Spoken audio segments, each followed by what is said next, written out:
என்ன பங்காரி, இப்ப என் நிலைமை இப்படி ஆயிடுச்சு. என் ஆளு ஊரை விட்டு ஊர் வந்திருக்கா. எந்த பையெல்லாம் அவகிட்ட பேச முடியும்? அப்பா அம்மா கண்ணில் படுற சான்ஸே இருக்காதுன்னு நான் இங்க வந்தேன். ஆனா இங்க வந்ததுக்கு அப்புறம் நான் ஊர்ல இருந்தாலே நல்லா பேசியிருப்பேன்னு தோணுது. இப்ப என்னடான்னா அவங்க இந்த ஊர்ல எந்த கோவில்ல எந்த சாமிக்கு பூஜை பண்ணிட்டு இருப்பாங்கன்னே தெரியாதே. என் நிலைமைய பாத்தியா? நான் என்ன செய்யட்டும் பங்காரி? அம்மனை வேண்டிக்கோங்க, எல்லாமே சரியாயிடும். வேண்டிக்கிட்டு தான் இருக்கேன். ஆனா அந்த அம்மன் வரம் கொடுக்க மாட்டேங்கிறாங்களே. என் கஷ்டத்தை அவங்க புரிஞ்சுக்கவே மாட்டேங்கிறாங்க. ஐயோ, அப்படி சொல்லாதீங்க. அப்ப அம்மனோட சக்தியை பத்தி உங்களுக்கு தெரியல. இந்த அம்மன் மனசுல நினைச்சாலே போதும் அதை நிறைவேற்றிடுவாங்க. வேணா பாருங்க, நீங்க ஊருக்கு போனதுக்கு அப்புறம் உங்க கல்யாண பேச்ச ஆரம்பிச்சிருவாங்க. நான் ஒன்னும் பொய் சொல்லல, இது உண்மை. அப்படிங்கிறியா? கண்டிப்பா கல்யாண பேச்சு ஆரம்பிச்சிருவாங்களா? ஆமா, அம்மனோட ஆசீர்வாதம் கிடைச்சதுக்கு அப்புறம் எல்லாமே சரியாயிடும்.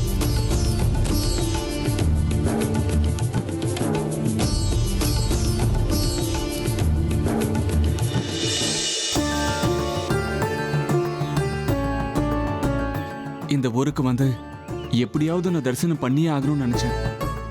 கூடவே அமிர்தா என் வாழ்க்கையில விளக்கேத்தணுங்கிற ஆசையில வந்திருக்கேன் தாயே. ஒரு ஆசை நிறைவேறியாச்சு, இன்னொரு ஆசையை நிறைவேற்றிடு. அது உன் கையில தான் இருக்கு.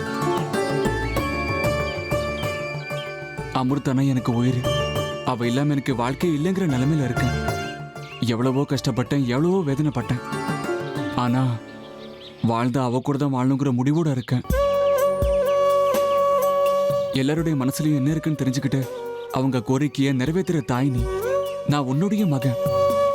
உன் மகன் மனசுல இருக்கிறது ஒண்ணுதான். அமிர்தாவை கல்யாணம் பண்ணிக்கிட்டு சேர்ந்து வாழணுங்கிறது தான். நிறைய கனவு கோட்டை கட்டி வச்சிருக்கேன்.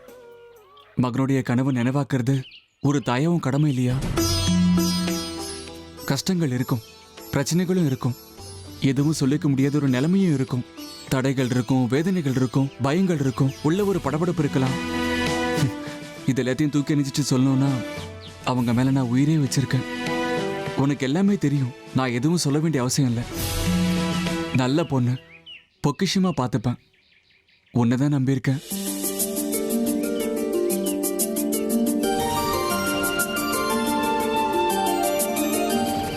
Hello boss. ஹே பங்காரி, என்ன யோசிச்சுட்டு இருக்க? அம்மனை நீ எது வேடிக்கலையா? என்ன உனக்கு மல்லி வேண்டாமா? நீங்க வேண்டிக்கிட்டீங்கல்ல, அந்த தாய்க்கு நீங்களும் மகன்தான், நானும் மகன்தான். உங்க மனசுல இருக்கிறத அவங்க எப்படி புரிஞ்சுக்கிட்டாங்களோ என் மனசுல இருக்கிறதையும் புரிஞ்சுப்பாங்க. ரொம்ப கஷ்டம், பிரச்சனை, சொல்லிக்க முடியாத நிலைமை எல்லாம் அவ தானே உண்டாக்குனா. அவளே சரி பண்ணிடுவான்ற நம்பிக்கை இருக்கு. நீங்க இப்ப சொன்ன வார்த்தைகள் எல்லாம் நான் மல்லிக்கு சொல்லணும்னு நினைக்கிற விஷயம்தான். ஆசைப்படுறவங்களோட கோரிக்கையும் வேண்டுதலும் ஒரே மாதிரி தானே இருக்கும். நம்ம நேசிக்கிறவங்க நல்லா இருக்கணும்னு நினைப்போம். நீ ரொம்ப நல்லாவே பேசுற பங்காரி. அந்த அம்மன் உனக்கு நல்லதுதான் செய்வா. நல்லவங்களுக்கு அவ நல்லதே செய்வா, கெட்டவங்களுக்கு கெட்டதுதான் செய்வா. கெட்டவங்களுக்கு நல்லவங்க மூலமா தான் தண்டனை கொடுப்பா. நீ என்ன சொல்ற? அது கெட்டவங்க அழிய போற நேரம் வந்துருச்சுன்னு சொல்றேன். வாங்க பிரசாதம் வாங்கிக்கலாம். இதுக்கு மேல என்ன சொல்ல போற? சொல்றதுக்கு வேற ஏதாவது போய் இருந்தா சொல்லிடு. அவதான் என்ன ஏமாத்தி எல்லாத்தையும் என்கிட்ட இருந்து பறிச்சிட்டான்னு பார்த்தா நீயும் இப்ப அதே தான் பண்ணிருக்க. ஏன் ஆலியா, ஏன் இப்படி பண்ண? இந்த உலகத்துல பாட்டிக்கு அப்புறம் நான் யார் மேலேயாவது உயிரியே வச்சிருக்கேன்னா அது ஊ மேலதான் உனக்கு தெரியாதா? ஏன் இப்படி பண்ண ஆலியா? உனக்கு காசு பணம் அவ்வளவு முக்கியமா போயிடுச்சு. அதுக்காக நம்ம உறவை கூட மறந்துடுவியா?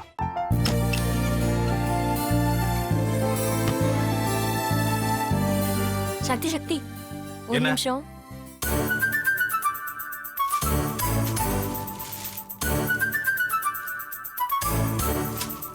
இந்தாங்க. என்ன இது? உங்களுக்கு பிடிச்ச பிராண்ட் செப்பல். இது என்ன, நான் தலையில வச்சுட்டு தூங்கணுமா? சரி, அதை விடுங்க. இங்க பாத்தீங்களா, டைம் பீஸ். இதோட அலாரம்க்கு தான் நீங்க டெய்லி எந்திரிக்கணும். அதெல்லாம் என் மொபைல்ல இருக்கு. முத்து, முத்து,